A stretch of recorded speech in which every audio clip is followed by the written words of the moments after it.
இயேசு கிறிஸ்துவின் இனிய நாமத்திலே வாழ்த்துக்கள். அன்பானவர்களே, நாம் தியானம் செய்து கொண்டிருப்பது பரிசுத்த அப்போஸ்தலனாகிய இயேசு கிறிஸ்துவின் அப்போஸ்தலனாகிய பேதுரு எழுதின பொதுவான நிருபத்தில் 1 பேதுரு 1வது அதிகாரம் வசனம் 7 என்று பார்க்க இருக்கிறோம். கண்களை மூடி ஜெபிக்கலாம்.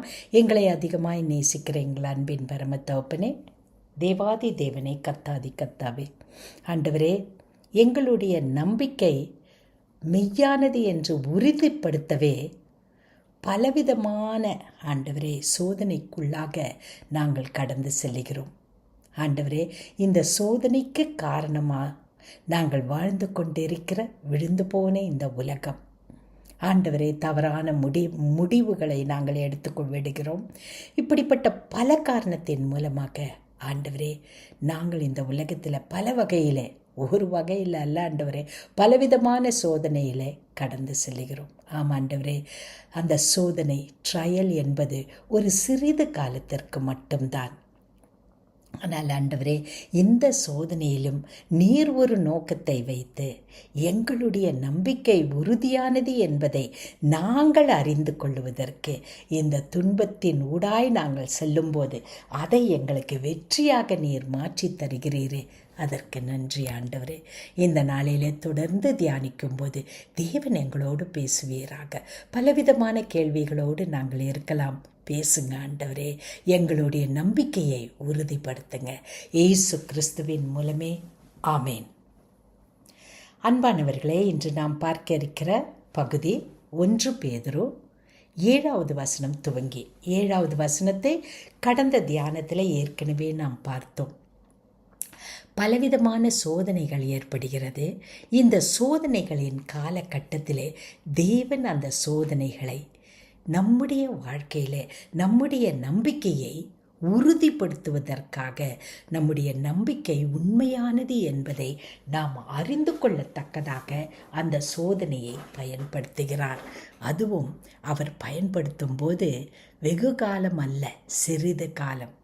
தேவனுடைய காலகட்டம் தேவனுடைய கரத்தில் இருக்கிறது. ஒருவேளை சோதனையின் காலகட்டம் நம்முடைய கரத்தில் இருந்தால் உங்களுக்கு தெரியும், அது மறுரூபம் ஆவதற்குள்ள, நம்பிக்கை மறுரூபம் ஆவதற்குள்ளதாக நம்ம என்ன செய்வோம், சோதனையை நிறுத்தி விடுவோம். அப்போ அந்த பர்பஸ் முடியாமல் போயிடும். அதனால தான் காலகட்டத்தை ஆண்டவர் தன்னுடைய கரத்தில் வைத்திருக்கிறார். கடந்த முறை நீங்கள் பார்த்தது போல, நீங்கள் கவனித்தது போல, பொன்னானது சோதிக்கப்படுகிறது எவ்வளவு காலம்? அந்த பொன்னின் திரவியத்தில் தட்டானின் முகம் தெரிவிக்கிற வரை. உலகத்தில் இருக்கிற அழிந்து போகிற பொன்னை சோதிக்கவே புடமிடும் போதே தட்டானின் முகம் தெரிய வேண்டும் என்றால், நிரந்தரமாக இருக்கக்கூடிய இந்த நம்பிக்கை, நிரந்தரமாக தேவனோடு வாழப்போகும் நாம் நம்முடைய நம்பிக்கையை தேவன் என்ன செய்கிறார்? சோதனையின் காலத்தில், துன்பத்தின் காலத்தில், துன்பங்களை, சோதனைகளை தேவன் அனுப்புவதில்லை. ஆனால் காட் இஸ் இன் கண்ட்ரோல். நாம் எந்த வகையான சோதனையின் ஊடாக நாம் செல்லும் போதும், எந்த துன்பத்தின் வழியாக நாம் கடந்து செல்லும் போதும் தேவன் அதை அறிந்திருக்கிறார். தேவனுடைய ஆதிக்கத்துக்குள்ளாக தான் அது இருக்கிறது. அதனால் என்ன நடக்கிறது?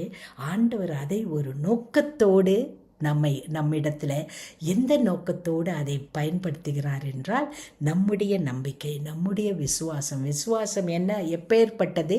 விலை உயர்ந்தது. ஏன் விலை உயர்ந்தது என்றால், பொன் அழிந்து போகும். நம்ம அழியாதுன்னு நினைப்போம், அழிந்து போகும் பொன்.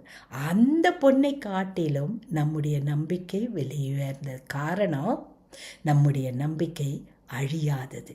எனவே இந்த நம்பிக்கையை உறுதிப்படுத்தி கொள்ள என்னுடைய நம்பிக்கை பலப்படுகிறது. நீங்கள் யோசித்து பாருங்கள், நம்ம வாழ்க்கையில் சின்ன பிரச்சனைனாலும் சரி, பெரிய பிரச்சனைனாலும் சரி, அதை சரியான வகையில் தேவனுடைய பலத்தோடு நாம் அதை கையாண்டிருப்போம் என்றால், அதில் கடந்து வந்திருப்போம் என்றால், நம்முடைய நம்பிக்கை எப்படி இருக்கும்?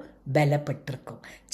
அடுத்தது இன்னும் அதை காட்டிலும் சற்று வலுவான பிரச்சனை வரும்போது, கடந்த முறை ஆண்டவர் எனக்கு உதவி செய்தார், என் உறவின் பிரச்சனையில் நடந்த அந்த துன்பத்தில் என் தேவன் எனக்கு விடுதலை தந்தார், அவரோடு நான் வரும்போது என்ன செய்கிறேன், அந்த trial it is only for a short time, அதன் மூலமாக நான் என்ன செய்கிறேன், பலப்பட்டு விடுகிறேனே என்ற அந்த யோசனை இந்த அடுத்த சோதனையை கடந்து செல்லும்போது நமக்கு தைரியத்தை கொடுக்கும். இயேசு கிறிஸ்து வெளிப்படும் போது அந்நம்பிக்கை, எந்த நம்பிக்கை? மெய்ப்பிக்கப்பட்ட நம்பிக்கை, சாதாரண நம்பிக்கை இல்லை, அழிந்து போகிற நம்பிக்கை இல்லை, மெய், இது என்னுடைய நம்பிக்கை உண்மையானது என்று உறுதி செய்யப்பட்டதல்லவா அந்த நம்பிக்கை. அதனால தான் அதற்கு முன்னால் பார்க்கும்போது எப்படி பார்க்குறீங்க, 7வது வசனம் உங்கள் நம்பிக்கைன்னு பார்க்குறோம். இப்போ பார்க்கும்போது அதுக்கு அடுத்த வரியில் அந்நம்பிக்கை. எந்த நம்பிக்கை? மெய்ப்பிக்கப்பட்ட நம்பிக்கை. எதன் ஊடாக? துன்பத்தின் ஊடாக. மெய்ப்பிக்கப்பட்ட நம்பிக்கைனா உண்மை என்று நிரூபிக்கப்பட்ட உன்னுடைய நம்பிக்கை. எப்படி நிரூபிக்கப்பட்டது? துன்பத்தின் ஊடாக நீ செல்லும்போது உண்மை என்று நிரூபிக்கப்பட்ட நம்பிக்கை. அதனால தான் அதை நம்ம என்ன சொல்கிறோம், அந்த நம்பிக்கையை லிவிங் ஹோப்புன்னு சொல்கிறோம். இந்த நம்பிக்கையானது நம்ம பார்த்தோம் இல்லையா, உறுதிப்படுத்தப்பட்டிருக்கிறது. அந்த நம்பிக்கை என்ன செய்யுமா, நமக்கு புகழும் மாண்பும் பெருமையையும் தரும். அன்பானவர்களே, அந்த நம்பிக்கை இந்த உலகத்தில் வாழும்போது அடுத்த பிரச்சனையை தாங்கிக் கொண்டு அடுத்த படி ஏறுவதற்கு உதவி செய்கிறது. ஸோ இப்போ அது இந்த உலகத்தில் நான் அந்த நம்பிக்கை உறுதி பண்ணிக்கொண்டே அடுத்த கட்டம் சோதனை எவ்வளவு வலுவாக இருந்தாலும், எத்தனை வகையான சோதனை இருந்தாலும், ஒவ்வொன்றிலும் நான் என்ன பண்ணுறேன், ஐ ஆம் பிகமிங் அ சக்ஸஸ்ஃபுல் பர்சன். என்னுடைய ஹோப் என்ன ஆகுது, சக்ஸஸை பார்க்குது. அதனால தான் சஃபரிங் என்ன செய்யாது, சஃபரிங் ஒரு காலகட்டத்துக்கு இருக்குமா, இது எப்பொழுதுமே நிலையாக சஃபரிங் இருப்பதே இல்லை. நம்முடைய துன்புறுகிறது ஒரு காலகட்டம். அந்த காலகட்டம் நம்முடைய கரத்தில் இல்லை, தேவனுடைய கரத்தில் இருக்கிறது. அந்த காலகட்டம் எவ்வளவு நம்மால் தாங்க முடியும், நம்முடைய நம்பிக்கை உயிர் அடைந்து விட்டதா, உண்மை என்று நமக்கு ப்ரூவ் ஆகிவிட்டதா, நமக்கு தெரிந்து விட்டதா என்று நமக்கு தெரிந்தவுடன் அந்த துன்பத்தில் இருந்து நம்ம வெளிவந்துடும். அப்போ இந்த உலகத்தில் நம்முடைய நம்பிக்கை உண்மை என்று விளங்குகிறது.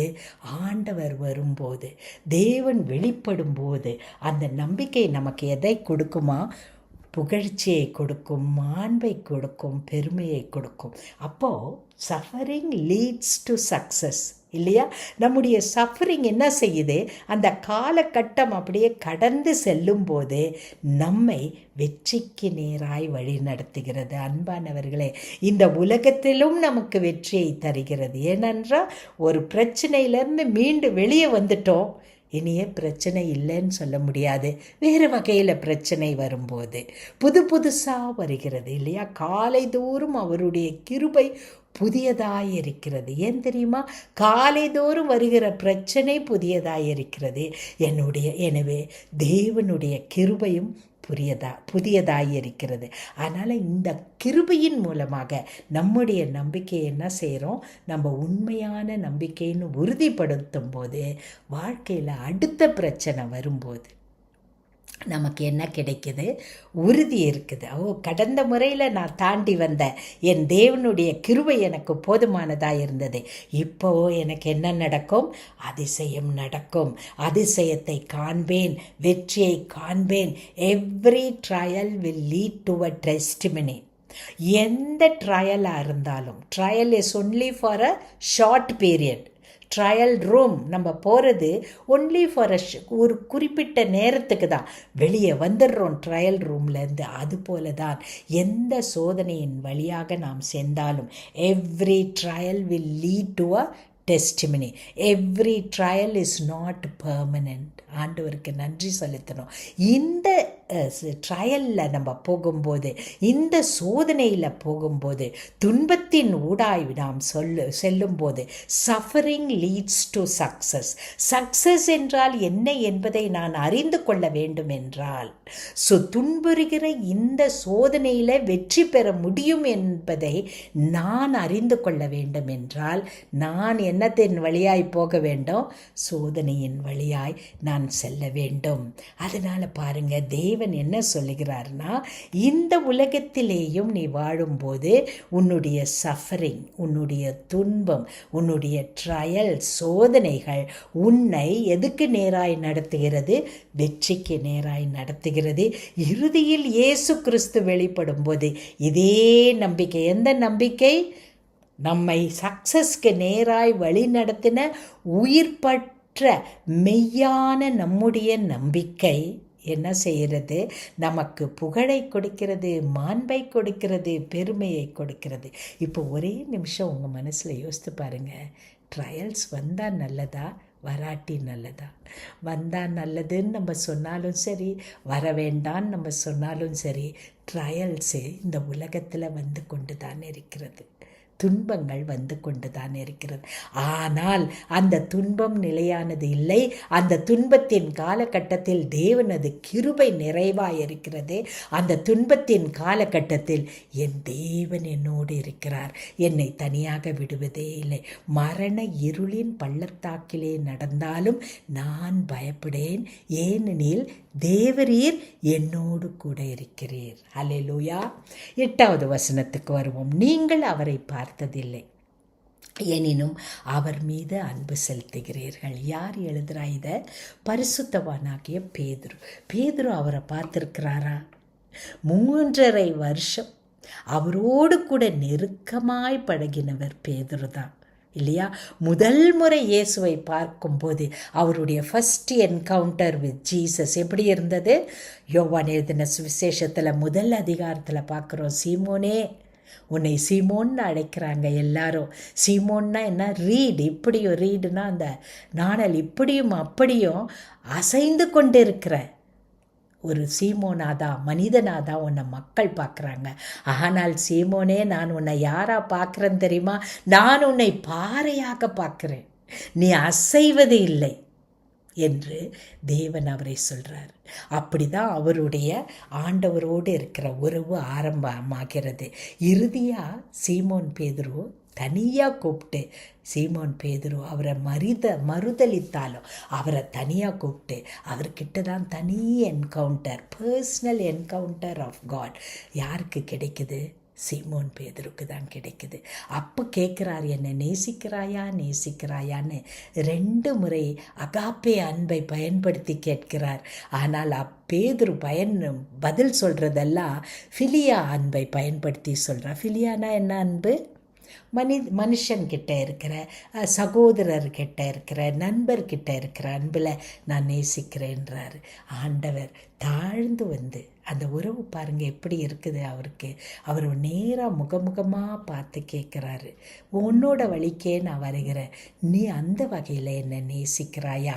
ஒரு சகோதரனை போல, நண்பனை போலன்னு கேட்கும்போது தான் பேதுருக்கு மிக மன வருத்தம் ஏற்படுது. ஐயோ ஆண்டவரே, நான் உண்மை நேசிக்கிறேன்னு சொல்லும்போது ஆண்டவர், பேதுருவே நீ எப்படி மரிப்பேன்றதை நான் உனக்கு சொல்கிறேன்னு சொல்கிறார். அதற்கு பின்னால் சபை ஆரம்பமாகிறது. எல்லாவற்றிலும் நம்ம பேதுருவை பார்க்குறோம். இறுதியாக பேதுரு நான் எப்போ மரிக்க போகிறேன்றத 2 பேதுருலேயே சொல்லிடுறார். அப்போனா ஆண்டவருடைய பிரசன்னம் அவரோடு எப்படி இருந்தது? துவக்கத்தில் இருந்தது. ஆண்டவர் உயிரோடு எடுத்துக்கொள்ளப்பட்ட பிற்பாடு கூட தேவனுடைய பிரசன்னத்தை பார்த்தவர் தான், அவரோடு வாழ்ந்து கொண்டிருந்தவர் தான் பரிசுத்தவானாகிய பேதுரு. அவர் எப்போ மரிக்கப் போகிறார் என்பதை கூட தேவன் அவருக்கு வெளிப்படுத்துகிறார். இதை எல்லாவற்றையும் நான் துவக்கத்திலேயே சொல்லியிருக்கிறேன். கடந்த செய்திகளை எல்லாம், தியானத்தை எல்லாம் நீங்கள் கேட்கலன்னா தயவுசெய்து கேளுங்க, யூடியூப்பில் இருக்குது. அப்போனா ஆண்டவரை முகமுகமாய் தரிசித்தவர் பேதுரு. ஆனால் இப்போ அவர் எழுதுகிற அந்த மக்கள் அவரை முகமுகமாக தரிசிக்கலை. இதில் நம்மளும் இருக்கிறோம். நானும் நீங்களும் அவரை பார்த்ததில்லை. ஆனால் நீங்களும் நானும் என்ன செய்கிறோம்? அவரில் அன்பு செலுத்துகிறோம். அதனால் அவர் சொல்கிறாரு, நீங்கள் அவரை பார்க்கல. இதை வாசிக்கிறீங்களே, சிதறி போன மக்களே, கலங்காதீங்க. நீங்கள் அவரை பார்க்கல, ஆனால் நீங்கள் அவர் மீது அன்பு செலுத்துறீங்க. அதுபோல் இதை வாசித்து கொண்டு இருக்கிற மக்களே, இல்லை இதை கேட்டுக்கொண்டு இருக்கிற மக்களே, இல்லைன்னா இதை எடுத்து உங்களுக்கு விளக்கி கொண்டு இருக்கிற என்னுடைய மகளே, நீ என்னை பார்த்ததில்லை, என்னையும் சேர்த்து தான் சொல்கிறேன். ஆண்டவரை முகமுகமாய் நாம் தரிசித்தது இல்லை, பார்த்ததில்லை. ஆனால் நம்ம என்ன செய்கிறோம்? அவர் மீது அன்பு கூறுகிறோம். எவ்வளோ பெரிய ஸ்லாக்கியம் இல்லையா? அதனால தான் இயேசு கிறிஸ்து தோமா கிட்ட சொல்லும்போதே, நீ என்னை பார்த்து விசுவாசிக்கிறாய், ஆனால் என்னை பார்க்காமல் விசுவாசிக்கிறவர்கள் எப்படிப்பட்டவங்க?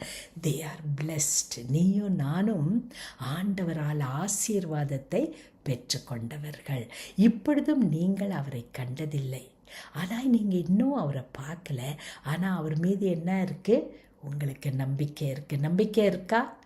நிச்சயமாக இருக்குது. அந்த நம்பிக்கை எப்படி உண்மை என்பதை நாம் சொல்ல முடிகிறது? இன்றைக்கி பலவிதமான சோதனையின் ஊடாய், வித்தியாசமான சோதனை. ஒருவருக்கு வருகிற சோதனை இன்னொருக்கு வருவதில்லை. பல கலர்ஸ் இருக்குதுன்றாங்களே, அதுபோல் பல வகையான சோதனையில் ஒவ்வொருத்தரும் போயிருக்கிறோம். அதனால இன்றைக்கி நம்ம தைரியமாக சொல்லலாம், எனக்கு விசுவாசம் இருக்கிறது. என்னுடைய நம்பிக்கை எப்படியாக இருக்கிறது? என்னுடைய நம்பிக்கை, அந்த நம்பிக்கை எது? அது அந்த நம்பிக்கை 7வது வசனத்தில் வருகிற அந்நம்பிக்கைன்னா, சோதிக்கப்பட்டு உறுதிப்பட்ட அந்த நம்பிக்கை எப்படிப்பட்டதாய் இருக்கிறது? உறுதிப்பட்டதாய் இருக்கிறது அன்பானவர்களே. அதனால் நம்ம பார்க்கலனாலும் நம்முடைய நம்பிக்கை சொல்லுனா ஒப்பற்ற மகிழ்ச்சி அடைந்து பேருவகை கொள்ளுகிறீர்கள். அன்பானவர்களே, இந்த நம்பிக்கை உறுதிப்பட்டுருச்சுன்னா, அவர் ஆண்டவரே நீர் உங்களை பார்க்க முடியலையே என்று நம்ம என்ன செய்ய மாட்டோம்? கலங்க மாட்டோம். நம்முடைய அவர் மேலே அந்த அன்பு பொங்கி வழியும்.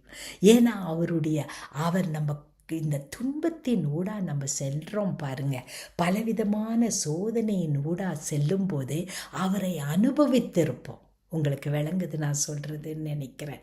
நம்ம சாதாரணமாக ஆண்டவரோடு நடந்திருந்தால் அவரோட அன்பை அனுபவிப்பதை காட்டிலும் கடினமான சூழ்நிலைகளின் வழியாய் சென்ற போது நம்ம அவருடைய அன்பை அந்த சமயத்தில் மட்டும் அனுபவிக்க மாட்டோம், தொடர்ச்சியாக அதை அனுபவித்து கொண்டே இருப்போம். உங்களுக்கு ஒரு சின்ன எடுத்துக்காட்டு சொல்கிறேன். நான் ஒரு 18 வயசு எனக்கு இருக்கும்போது எனக்கு இருந்த ஒரே சகோதரன் ஒரு விபத்தில் மரித்து விட்டார்.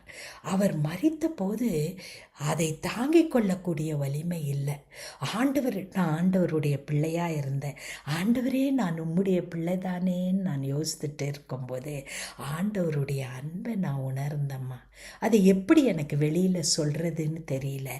ஆண்டவருடைய அன்பு பல வகையில் அவர் பேசுகிற அவருடைய வார்த்தைகளை கேட்டேன். அந்த பேசுகிற வார்த்தைகள் அவர் கொடுத்திருக்கிற வேத வசனத்தின் மூலமாக உறுதி செய்கிறது எனக்கு தெரிந்தது.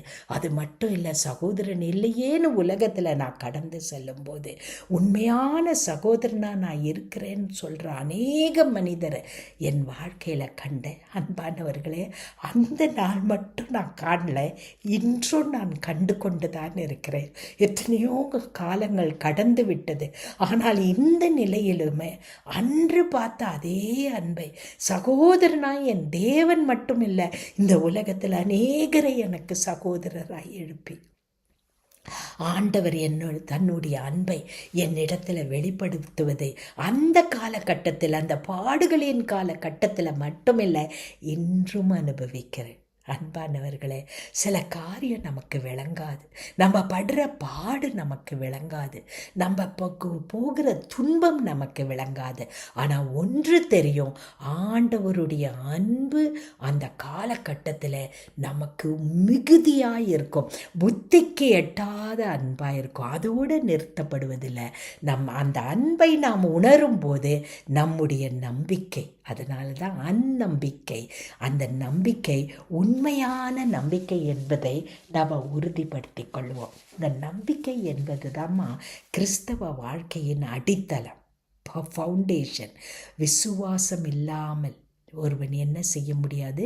தேவனை பெரியப்படுத்த முடியாது. அந்த நம்பிக்கை என்ன ஆகுதுன்னா நமக்கு மிகவும் வேண்டியதாக இருக்கிறது. இந்த நம்பிக்கையை எப்படி நமக்கு என்ன செய்யுமா சொல்லுன்னா, we cannot describe it with words.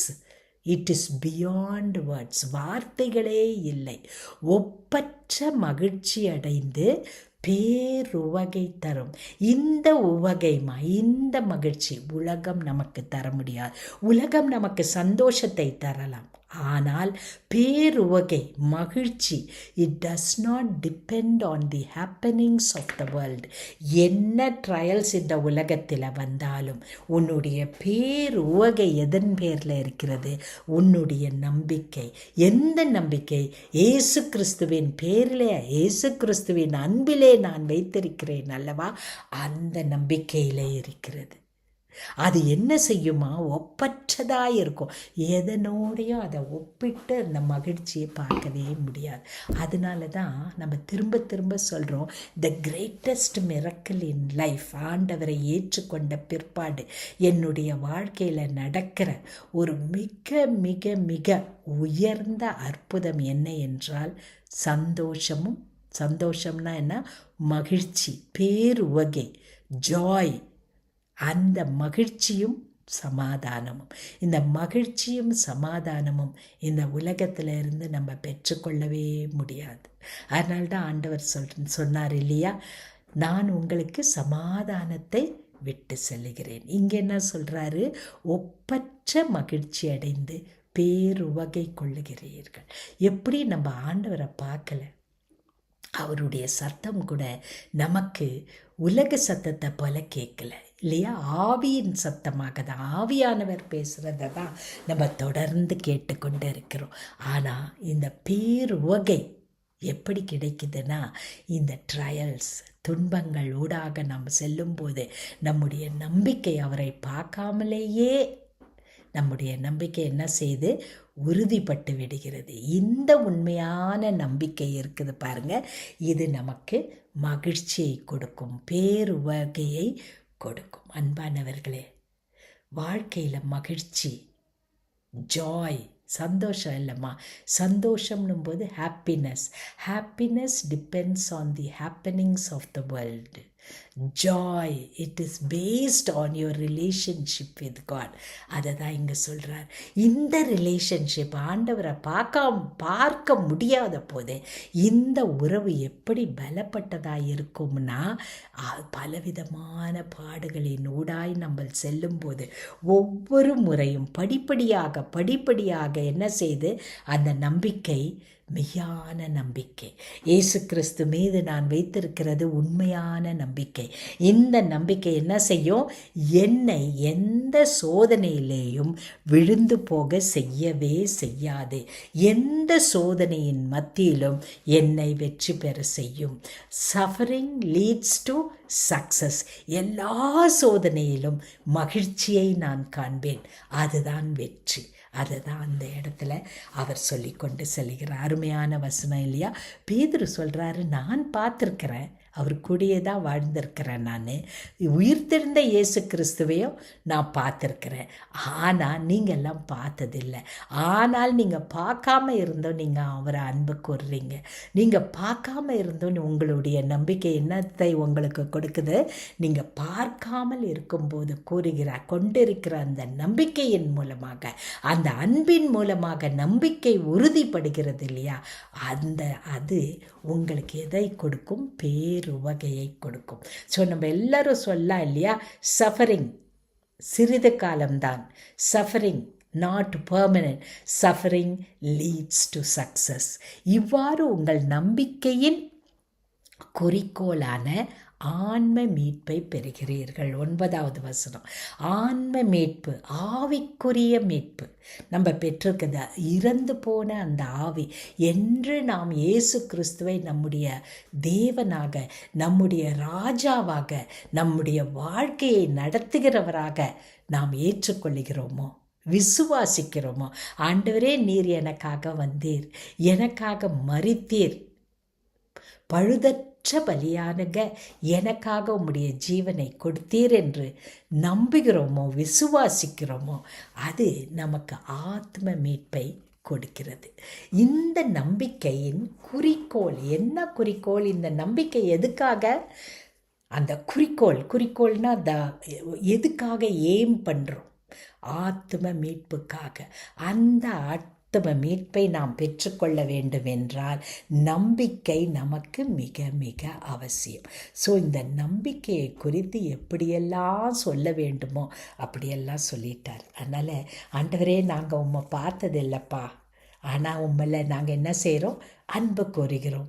நாங்கள் உண்மையில் அன்பு கோரும்போது எங்களுடைய என்ன நடக்கும்? எங்களுடைய நம்பிக்கை உண்மையானது என்று உறுதியாய்கொண்டே இருக்கும். காரணம் என்னன்னா, பலவித சோதனைகளை போகும்போது எதுக்காக சோதனை வருது? இந்த சோதனைக்கு காரணம் தேவன் இல்லை, நான் வாழ்ந்து கொண்டிருக்கிற விழுந்து போன உலகம். ஒருவேளை என்னுடைய தவறான முடிவுகளின் மூலமாகவும் இந்த சோதனை வரலாம்.